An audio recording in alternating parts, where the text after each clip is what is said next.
Hey you guys, this is Ashley Osier and I am the posture specialist.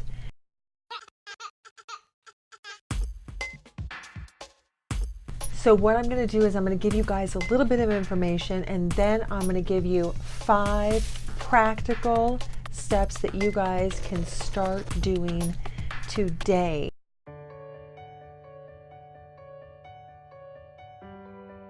Part of what we learned in last week's video was to increase our postural awareness by how we were distributing our weight across our feet. I hope you guys have been working with that and making really good changes.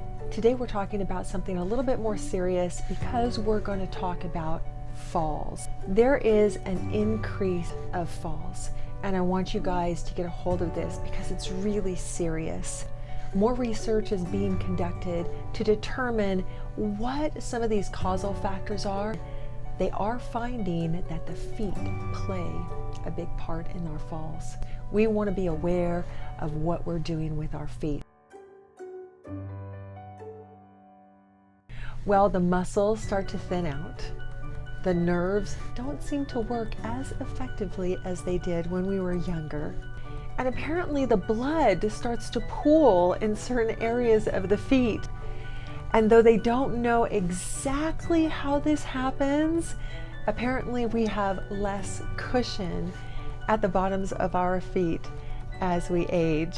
So we have some pros and we have some cons of aging, but we want to be realistic about what's going on with the different parts of our body, increasing our postural awareness so that we can understand where and why we have certain postural discrepancies, and then we can make some long-term corrections.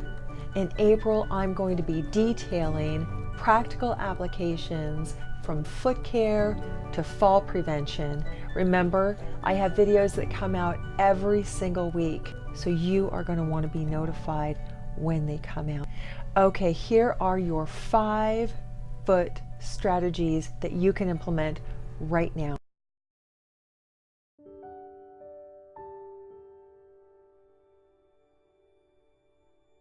Studies are showing that people are wearing at least a half size too small in their shoes. And with an increase of online shopping, it can make it so much more difficult to find the right size. Try and make sure that you are measuring correctly and verifying that measurement to get the best shoe size for yourself, okay? We're not talking about appearance, but we are talking about your function, your aging, your overall wellness, and your quality of life as you get older. And I really want to make sure to encourage you guys in the most optimal direction. I know this can be a sensitive topic, but you guys, weight can overstress the feet. It causes stress on the structure, the blood flow, and the nerve function.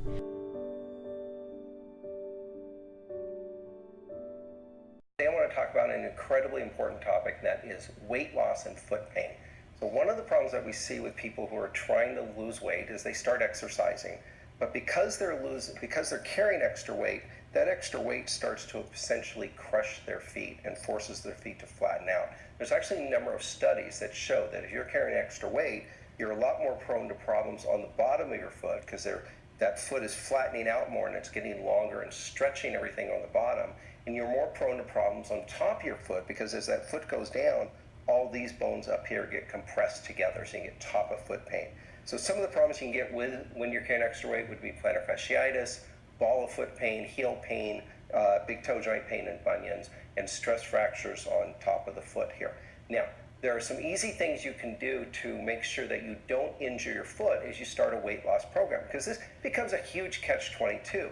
You want to lose weight, so you start exercising, but as you start exercising, the extra weight you're carrying causes foot damage or foot pain, and then you can't exercise. So what happens? You gain more weight, that puts more pressure on your foot, and so on. So what we want to do is protect your feet while you start your exercise program. Really want to have very, very stable shoes.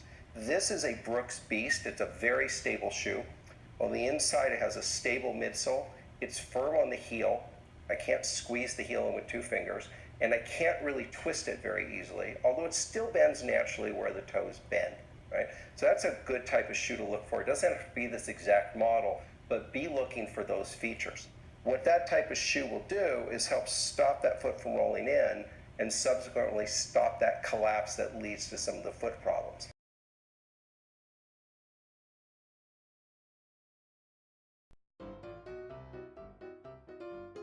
I can't tell you how important stretching and exercising your feet is. So you're going to want to stretch and exercise your feet, ankles included. They're kind of like a team there. So we want to make sure that our feet and ankles work well hand in hand together.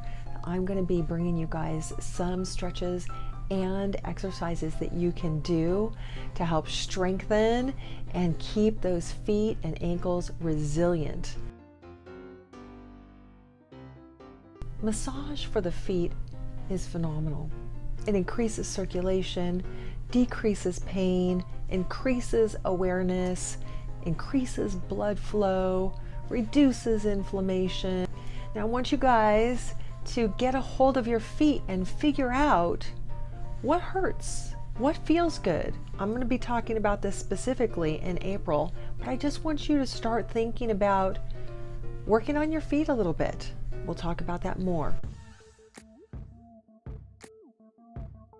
If you guys haven't seen the 5-foot posture basics video, you want to check that out here. You need to know what's going on with your feet, how you're distributing your weight across your shoes, and how you can start thinking more consciously about how you're standing, how you're shifting your body weight, and changes you might be able to start making today.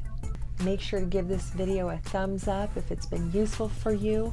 Share this with your friends, your family, your coworkers. Give me a comment and say hello. Okay, you guys, thank you so much for watching. Until our next video, happy posturing.